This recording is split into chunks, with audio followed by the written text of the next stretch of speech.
When we have shame, we try to overcompensate for stuff that really is not our fault. We are not responsible for the emotions of other people. They have to work out their own emotions. How we faint in the day of adversity, because most of our lives has been filled with adversity, and we fainted because we haven't taken the time always to recognize the ills in our heart. Shame is something that comes from how you were raised, if your parents loved you or didn't, if you were violated or abused, if you've gone through divorce, if you dropped out of school, if you're having financial issues, a physical issue, mental behavioral health challenges. We have shame, we have guilt, we have regret. Shame, guilt, regret is all the same thing.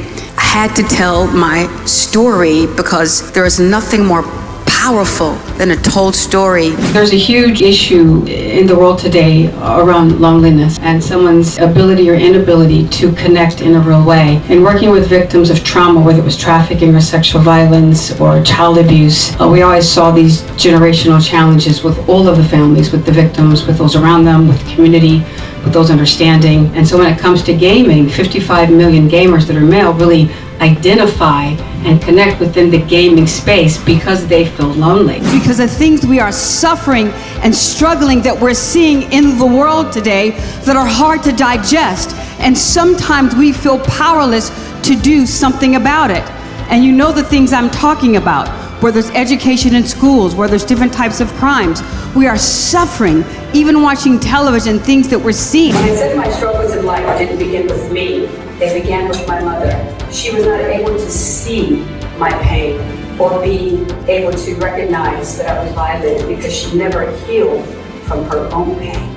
Mindfulness is heartfulness. In the Greek, you see, the word for heart and mind is the same word, in fact. My broken heart led to my broken mind. In order to heal our world, we must heal our minds, thus our hearts.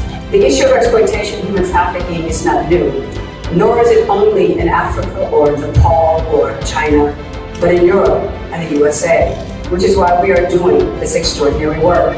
When we heal and help those, we heal all, allowing ourselves to face our own challenges. All of the pain inside will surface from our hearts, and we can slowly let them go.